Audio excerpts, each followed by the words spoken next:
have about like 22 pages to read. This is the last chapter of the book. Chapter 6. The wind blew fierce and strong, and it pelted them with bits of sticks, sand, and little rocks.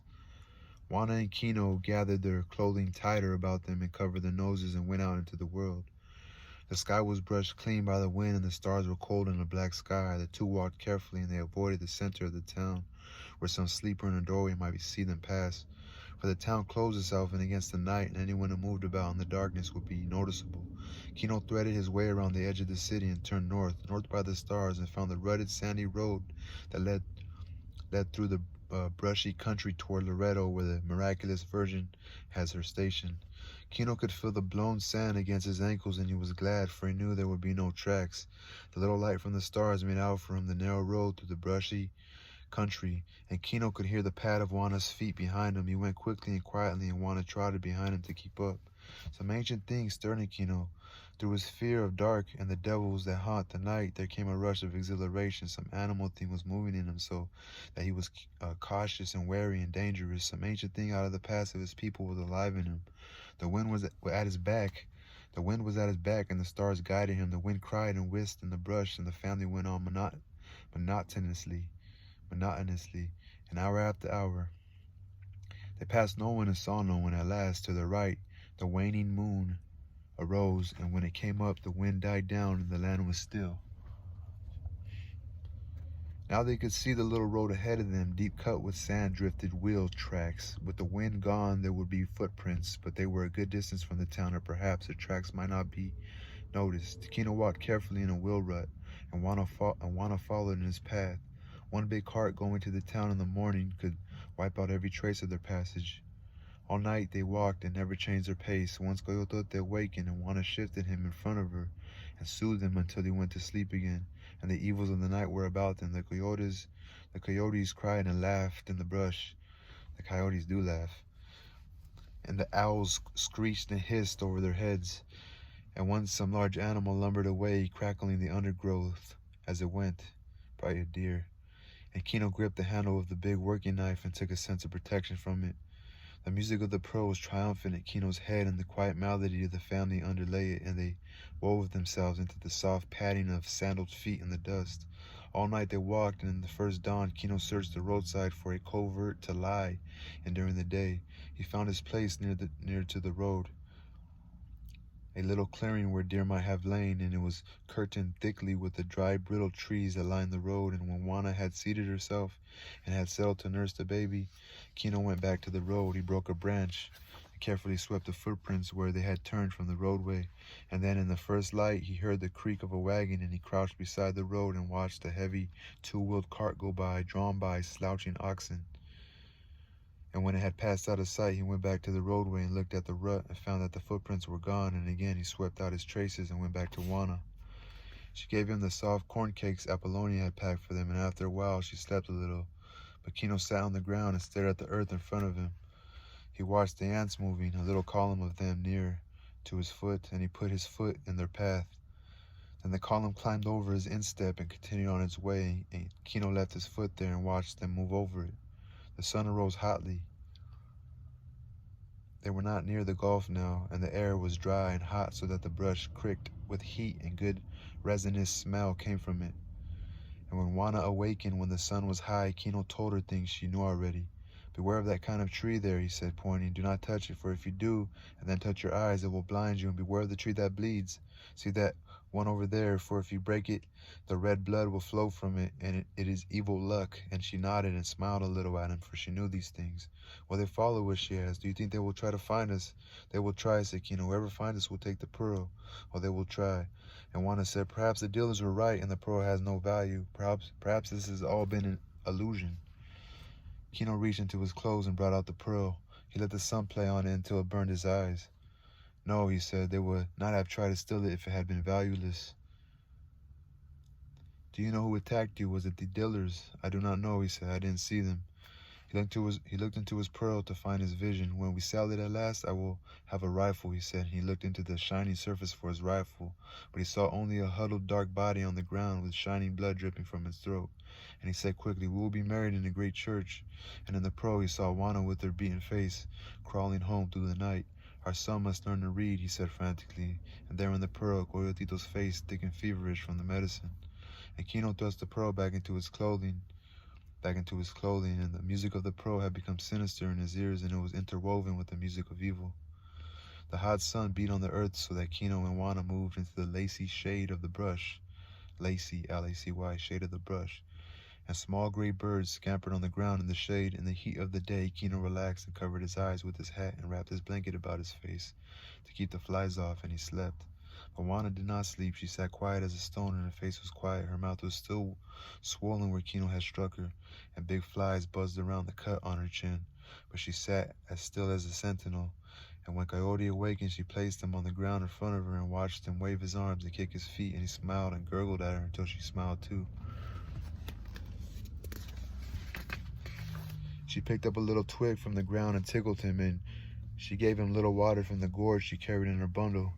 Kino stirred in a dream, and he cried out in a guttural voice, and his hand moved in symbolic fighting, and then he moaned and sat up suddenly, his eyes wide and his nostrils flaring. He listened and heard only the creaking and the hiss of distance. "What is it?" Juana asked. "Hush," he said. "You were dreaming, perhaps," but he was restless. And when she gave him a corn cake from her store, he paused in his chewing to listen. He was uneasy and nervous. He glanced over his shoulder. He lifted the big knife and felt its edge. When Coyotito gurgled on the ground, Kino said, "Keep him quiet." "What does it matter, Juana?" Juana asked. "I don't know." He listened again, an animal light in his eyes. He stood up then, silently, and crouched low. He threaded his way through the brush toward the road, but he did not step into the road. He crept into the cover of a thorny tree and peered out along the way he had come. And then he saw them moving along. His body stiffened, and he drew down his head and peeked out from under a fallen branch. In the distance, he could see 3 figures, 2 on foot and 1 on horseback. But he knew what they were, and a chill of fear went through him. Even in the distance, he could see the 2 on foot moving slowly along, bent low to the ground. Here, one would pause and look at the earth, while the other joined him. They were trackers. They would follow the trail of the bighorn sheep in the stone mountains. They were as sensitive as hounds. Here, he and Juana might have stepped out of the wheel rut, and these people from the inland, these hunters, could read a broken straw or a little tumbled pile of dust. Behind them on a horse was a dark man, his nose covered with a blanket, and across his saddle a rifle gleamed in the sun. Kino lay as rigid as a tree limb. He barely breathed, and his eyes went to the place where he had swept out the track. Even the sweeping might be a message to the trackers. He knew these inland hunters, in a country where there was little game, they managed to live because of their ability to hunt, and they were hunting him. They scuttled over the ground like animals and found a sign and crouched over it while the horsemen waited. The trackers whined a little like excited dogs on a warming trail. Kino slowly drew his big knife to his hand and made it ready. He knew what he must do. If the trackers found the swept place, he must leap for the horseman, kill him quickly, and take the rifle. That was his only chance in the world. And as the 3 drew nearer on the road, Kino dug little pits with his sandal toes so that he could leap without warning, so that his feet would not slip. He had only a little vision under the fallen limb. Leap warning so that his feet would not slip. Kino dug little pits with his sandal toes so that he could leap without warning. He had only a little vision under the fallen limb. Now Juana, back in her hidden place, heard the pat of the horse hoofs, and Coyotito gurgled. She took him up quickly and put him under her shawl and gave him her breast, and he was silent. When the trackers came near, Kino could see only their legs and only the legs of the horse from under the fallen branch. He saw the dark, horny feet of the men in their ragged white clothes, and he heard the creak of leather. What happened, really? Okay. And he heard the creak of leather of the saddle and the clink of spurs. The trackers stopped at the swept place and studied it, and the horsemen stopped. Okay, the saddle and the clink. Okay, the trackers stopped at the swept place and studied it, and the horsemen stopped. The horse flung his head up against the bit, and the bit roller clicked under his tongue, and the horse snorted. Then the dark trackers turned and studied the horse and watched his ears. Kino was not breathing, but his back arched a little, and the muscles of his arms and legs stood out with tension. A line of sweat formed on his upper lip. For a long moment, the trackers bent over the road. Then they moved on, slowly studying the ground ahead of them, and the horsemen moved after them. The trackers scuttled along, stopping, looking, and hurrying on. They would be back, Kino knew. They would be circling and searching, peeping, stooping, and they would come back sooner or later to his covered track. He slid backward and did not bother to cover his tracks. He could not. Too many little signs were there, too many broken twigs and scuffled places and displaced stones, and there was a panic in Kino now, a panic of flight. The trackers would find his trail. He knew it. There was no escape except in flight.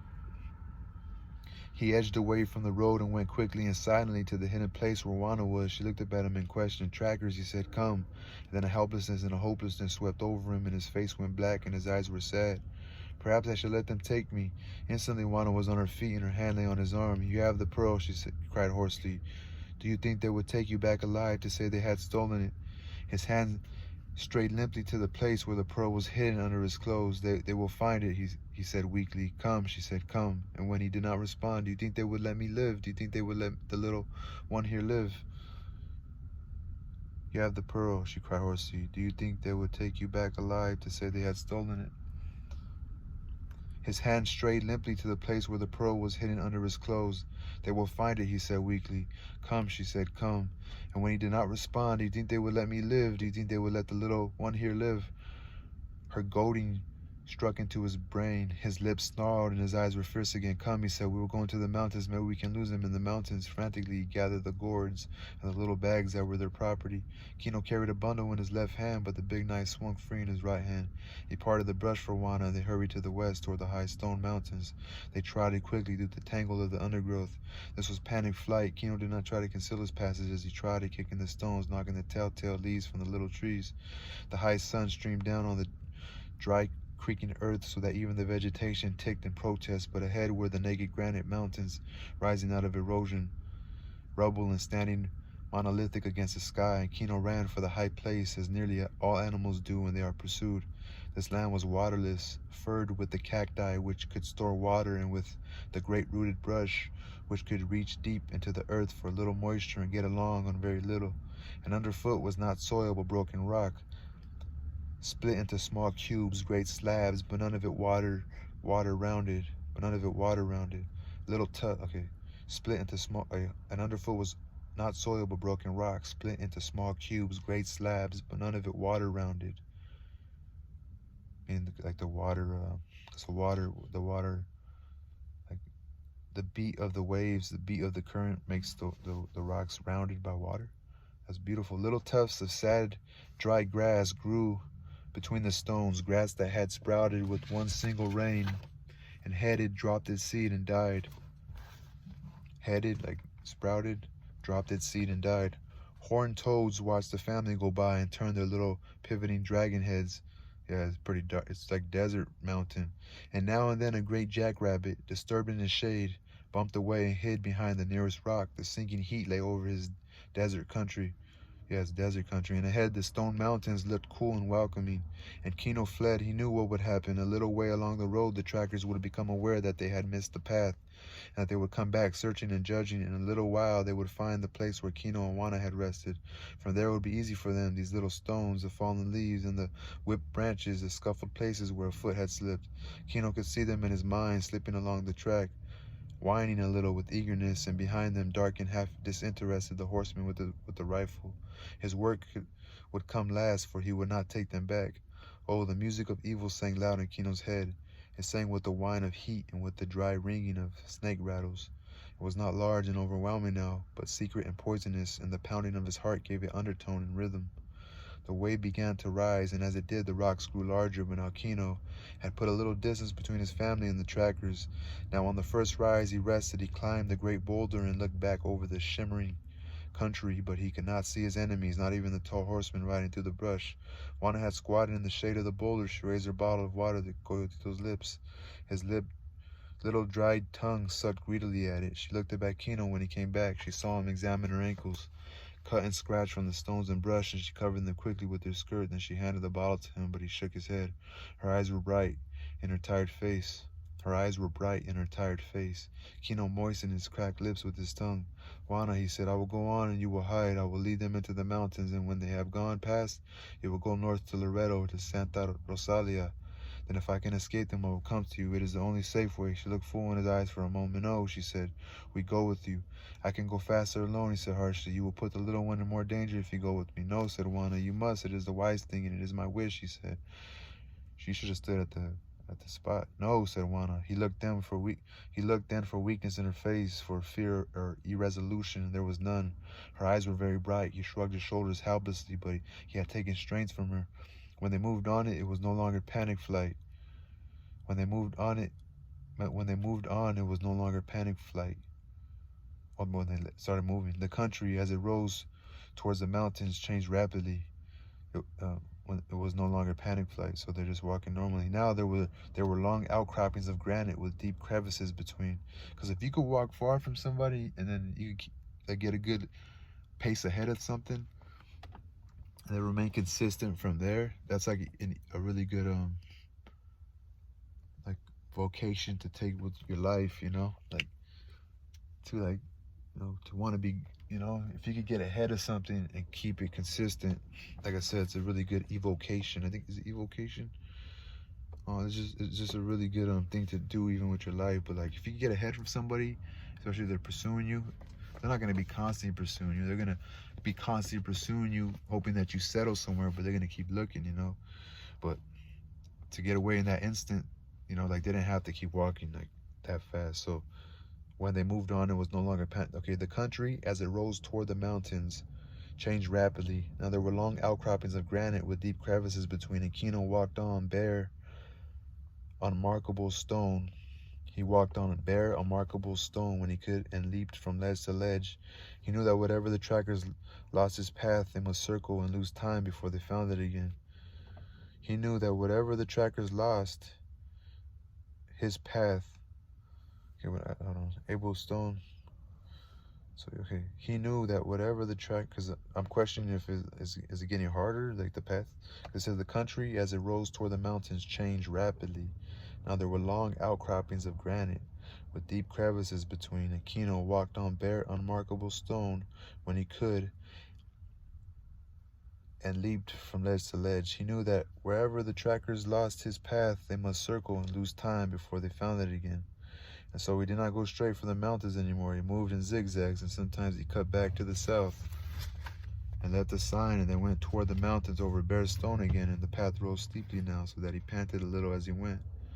The sun moved downward toward the bare stone teeth of the mountains, and Kino set his directions for a dark and shadowy cleft in the range. If there were any water at all, it would be there where he could see, even in the distance, a hint of foliage. And if there were any passage through the smooth stone range, it would be by this same deep cleft. It had its danger, for the trackers would think of it too, but the empty water bottle did not let that consideration enter, and as the sun lowered, Kino and Juana struggled wearily up the steep slope toward the cleft. High in the gray stone mountains, under a frowning peak, a little spring bubbled out of a rupture in the stone. It was fed by shade, preserved snow in the summer, and now and then it died completely, and bare rocks and dry algae were on its bottom. But nearly always it gushed out, cold and clean and lovely.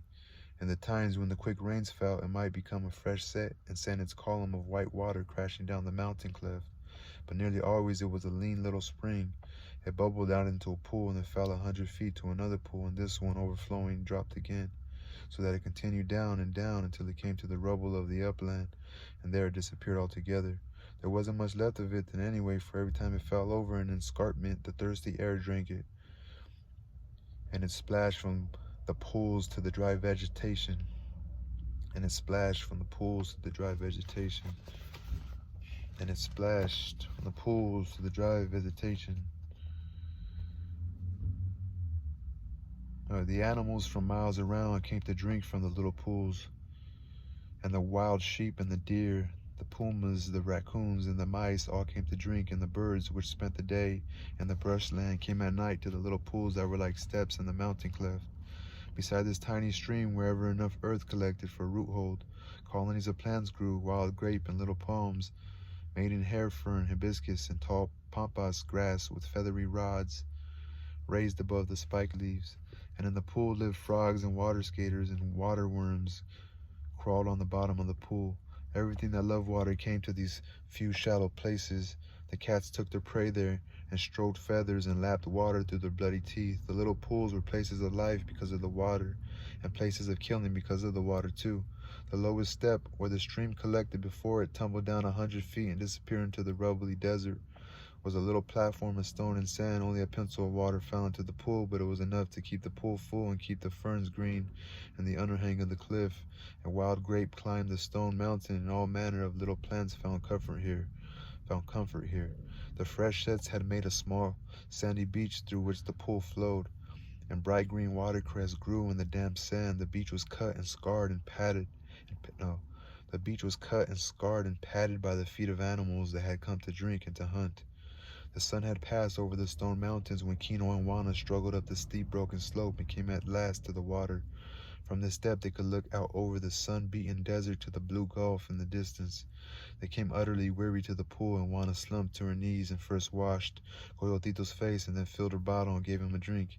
And the baby was weary and petulant, and he cried softly until Juana gave him her breast, and then he gurgled and clucked against her. Kino drank long and thirstily at the pool for a moment, then he stretched out beside the water and relaxed all his muscles, and he watched Juana feeding the baby, and then he got to his feet and went to the edge of the step where the water slipped over, and he searched the distance carefully. His eyes set on a point, and he became rigid. Far down the slope he could see the two trackers. They were little more than dots or scurrying ants, and behind them a larger ant. Juana had turned to look at him, and she saw his back stiffen. "How far?" she asked him quietly. "They will be here by evening," said Kino. He looked up the lawn. Let me see. Oh, he could see trackers. Damn, they were more little than dots. How far? They will be here by evening, said Kino. He looked up the long, steep chimney of the cleft where the water came down.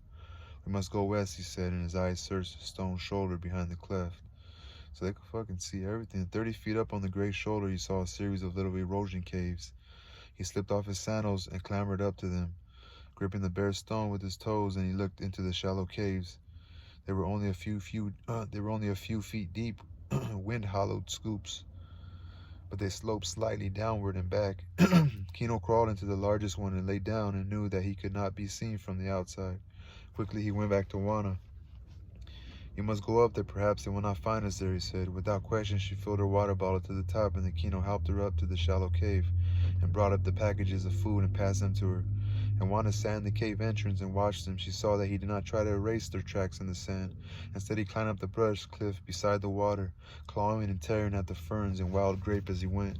And when he had climbed 100 feet to the next bench, he came down again. He looked carefully at the smooth rock shoulder toward the cave to see that there was no trace of passage. And last he climbed up and crept into the cave beside Juana. "When they go up," he said, "we will slip away, down to the lowlands again. I'm afraid only that the baby may cry. You must see that he does not cry." "He will not cry," she said, and she raised the baby's face to her own and looked into his eyes, and he stared solemnly back at her. "He knows," says Juana. "He will not cry." "He knows," said Juana. Now Kino lay in the cave entrance, his chin braced on his crossed arms, and he watched the blue shadow of the mountain move out across the brushy desert below until it reached the gulf, and the long twilight of the shadow was over land. The trackers were long in coming, as though they had trouble with the trail Kino had left. It was dusk when they came at last to the little pool, and all three were on foot now, for a horse could not climb the last steep slope. From above, they were thin figures in the evening. The two trackers scurried about on the little beach, and they saw Kino's progress up the cliff before they drank.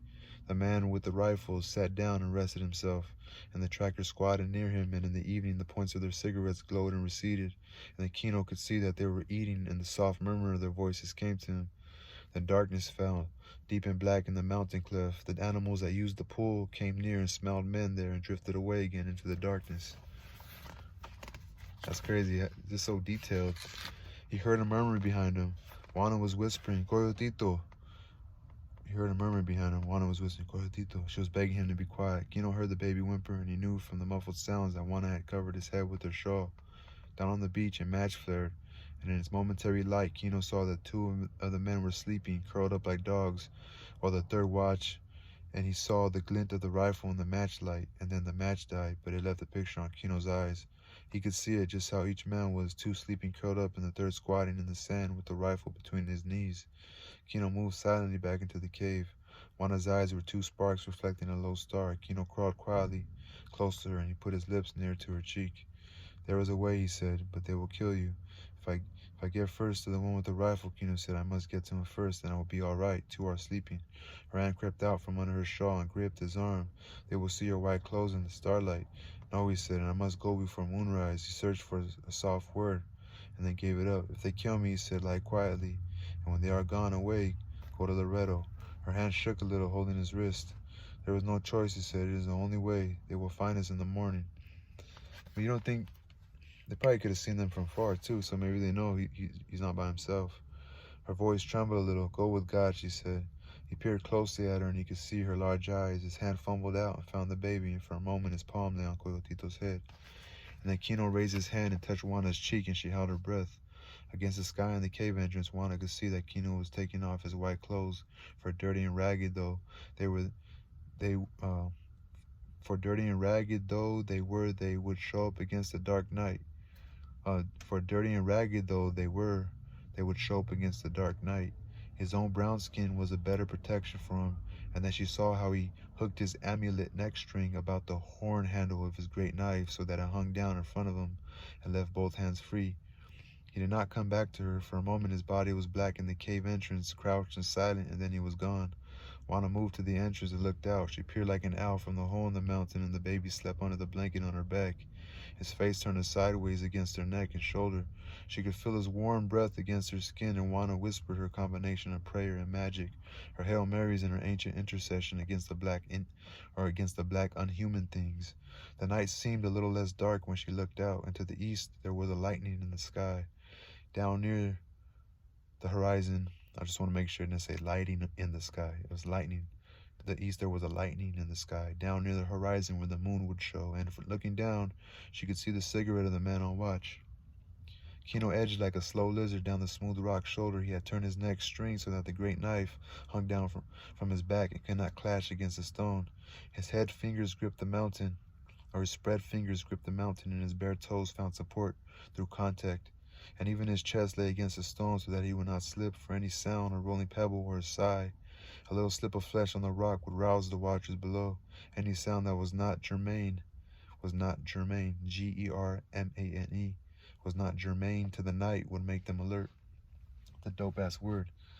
Any sound that was not germane to the night, was not like natural to the night. But the night was not silent. The little tree frogs that live near the stream twittered like birds, and the high metallic ringing of the cicadas filled the mountain cleft. And Kino's own music was in his head, the music of the enemy, low and pulsing, nearly asleep, but the song of the family had become as fierce and sharp and feline as the snarl of a female puma. The family song was alive now, driving down on the dark enemy. The harsh cicada seemed to take up its melody, and the twittering tree frogs called little phrases of it. And Kino crept silently as a shadow down the smooth mountain face. One bare foot moved a few inches, and the toes touched the stone and gripped, and the other foot a few inches, and then the palm of one hand a little downward, and then the other, until the whole body, without seeming to move, had moved. Kino's mouth was open so that even his breath would make no sound, for he knew that he was not invisible. If the watcher, sensing movement, looked at the dark place against the stone, which was his body, he could see him. Kino must move so slowly he would not draw the watcher's eyes. It took him a long time to reach the bottom, and to crouch behind a little dwarf palm. His heart thundered in his chest, and his hands and face were wet with sweat. He crouched and took great, slow, long breaths to calm himself. Only 20 feet separated him from the enemy now, and he tried to remember the ground between. Was there any stone which might trip him in his rush? He needed, K-N-E-A-D-E-D, he needed his legs against cramp, and found that his muscles were jerking after their long tension. Then he looked apprehensively to the east. The moon would rise in a few moments now, and he must attack before it rose. He could see the outline of the watcher, but the sleeping men were below his vision. It was the watcher Kino must find quickly and without hesitation. Silently he drew the amulet string over his shoulder and loosened the loop from the horn handle of his great knife. He was too late, for as he rose from his crouch, the silver edge of the moon slipped above the eastern horizon, and Kino sank back behind the bush. It was an old and ragged moon, but it threw hard light and hard shadow into the mountain cleft, and now Kino could see the seated figure of the watcher on the little beach beside the pool. The watcher gazed full at the moon, and then he lighted another cigarette, and the match illumined his dark face for a moment. There could be no waiting now. When the watcher turned his head, Kino must leap. His legs were as tight as wound springs. And then from above came a little murmuring cry. The watcher turned his head to listen. Then he stood up, and one of the sleepers stirred on the ground and awakened and asked, "What is it?" "I don't know," said the watcher. "It sounded like a cry, almost like a human, like a baby." The man who had been sleeping, "You can't tell. Some coyote bitch with the litter. I've heard a coyote pup cry like a baby." The sweat rolled in drops down Kino's forehead and fell into his eyes and burned them. The little cry came again, and the watcher looked up the side of the hill to the dark cave. "Coyote, maybe," he said, and Kino heard the harsh click as he cocked the rifle. "If it's a coyote, this will stop it," the watcher said as he raised the gun. Kino was in a mid-leap when the gun crashed and the barrel flash made a picture on his eyes. The great knife swung and crunched hollowly. It bit through neck and deep into chest, and Kino was a terrible machine now. He grasped the rifle even as he wrenched free his knife. His strength and his movement and his speed were a machine. He whirled and struck the head of the seated man like a mallet. The third man scrabbled away like a crab, slipped into the pool, and then he began to climb frantically, to climb up to the cliff where the water penciled down. His hands and feet thrashed into the tangle of the wild grapevine, and he whimpered and gibbered as he tried to get up. But Kino had become as cold and deadly as steel. So his hands and feet thrashed in the tangle of the wild grapevine, and he whimpered and gibbered as he tried to get up. But Kino had become as cold and deadly as steel. Deliberately, he threw the lever of the rifle, and then he raised the gun and aimed deliberately and fired. He saw his enemy tumble backward into the pool, and Kino strode to the water. In the moonlight, he could see the frantic, frightened eyes, and Kino aimed and fired between the eyes. And then Kino stood uncertainly. Something was wrong. Some signal was trying to get through to his brain. Tree frogs and cicadas were silent now. Then Kino's brain cleared from its red concentration, and he knew the sound, the keening, moaning, rising, hysterical cry from the little cave in the side of the stone mountain, the cry of death. Everyone in La Paz remembers the return of the family. There may be some old ones who saw it, but those whose fathers and whose grandfathers told it to them remember it nevertheless. It isn't okay. So Kino just freaking killed him. Kino had become cold. Deliberately, he threw the lever of the rifle, then he raised the gun and aimed deliberately and fired. He saw his enemy tumble backward into the pool, and Kino strode to the water. In the moonlight, he could see the frantic, frightened eyes, and Kino aimed and fired between the eyes. The Kino stood uncertainly. Something was wrong. Some signal was trying to get through to his brain. Tree frogs and cicadas were silent now. And the Kino's brain cleared from its red concentration. He knew the sound, the keening, moaning, rising, hysterical cry from the little cave in the side of the stone mountain, the cry of death. So I think we're at a new scene now. Everyone in La Paz remembers the return of the family. There may be some old ones who saw it, but those whose fathers and whose grandfathers told it to them remember it nevertheless. It is an event that happened to everyone. It was late in the golden afternoon when the first little boys ran hysterically in the town and spread the word that Kino and Juana were coming back. Everyone hurried to see them. The sun was settling toward the western mountains, and the shadows on the ground were long. And perhaps that was what was left of the deep impression on those who saw them. The two came from the rutted country road into the city, and they were not walking in single file. Kino ahead and Juana behind as usual, but side by side. The sun was behind them, and the long shadows stalked ahead, and they seemed to carry two towers of darkness with them. Kino had a rifle across his arm, and Juana carried her shawl like a sack over her shoulder, and in it was a small, limp, heavy bundle. The shawl was crusted with dried blood, and the bundle swayed a little as she walked. Her face was hard and lined and leathery with fatigue and with the tightness with which she fought fatigue. And her wide eyes stared inward on herself. She was as remote and as removed as heaven. Kino's lips were thin and his jaws tight, and the people say that he carried fear with him, that he was as dangerous as a rising storm. The people say that the two seemed to be removed from human experience, that they had gone through pain and had come out on the other side, that there was almost a magical protection about them. And those people who had rushed to see them crowded back and let them pass and did not speak to them. Kino and Juana walked through the city as though it were not there. Their eyes glanced neither right nor left, nor up nor down, but stared only straight ahead. Their legs moved a little jerkily like well-made wooden dolls, and they carried pillars of black fear about them. And as they walked through the stone and plaster city, brokers peered at them from barred windows, and servants put one eye to a slitted gate, and mothers turned the faces of the youngest children inward against their skirts. Kino and Juana strode by side side by side through the stone and plaster city and down among the brush houses, and the neighbors stood back and let them pass. Juan Tomas raised his hand in greeting and did not say the greeting and left his hand in the air for a moment uncertainly. In Kino's ears, the song of the family was as fierce as a cry. He was immune and terrible, and his song had become a battle cry. They trudged past the burned square where their house had been without even looking at it. They cleared the brush that edged the beach and picked their way down the shore toward the water, and they did not look toward Kino's broken canoe. And when they came to the water's edge, they stopped and stared out over the gulf, and then Kino laid the rifle down and he dug among his clothes, and then he held the great pearl in his hand. He looked into its surface, and it was gray and ulcerous. He looked into its surface. It was gray and ulcerous. Evil faces peered from it into his eyes, and he saw the light of burning, and in the surface of the pearl he saw the frantic eyes of the man in the pool. And in the surface of the pearl he saw Coyotito lying in the little cave with the top of his head shot away. And in the surface of the pearl he saw frantic eyes in the man in the pool. Oh, the one he killed. And in the surface of the pearl he saw Coyotito lying in the little cave with the top of his head shot away. And the pearl was ugly, it was gray, like a malignant growth. And Kino heard the music of the pearl, distorted and insane. Kino's hand shook a little, and he turned slowly to Juana and held the pearl out to her. She stood beside, still holding her dead bundle over her shoulder. She looked at the pearl in his hand for a moment, and then she looked into Kino's eyes and said softly, "No, you." And Kino drew back his arm and flung the pearl with all his might. Kino and Juana watched it go. Winking and glimmering under the setting sun, they saw the little splash in the distance, and they stood side by side watching the place for a long time. And the pearl settled into the lovely green water and dropped toward the bottom.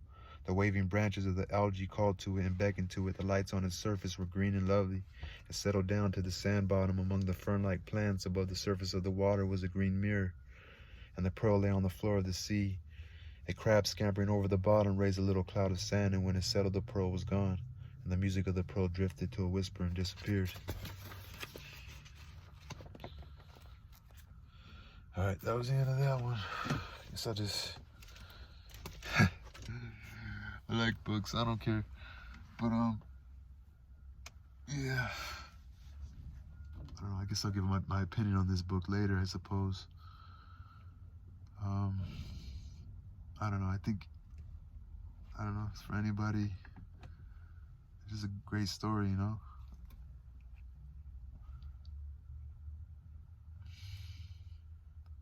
So I don't know if, what's his name? So while Kino was killing those guys, he accidentally shot past and hit his own kid with the gun? Because there was only one gun, right?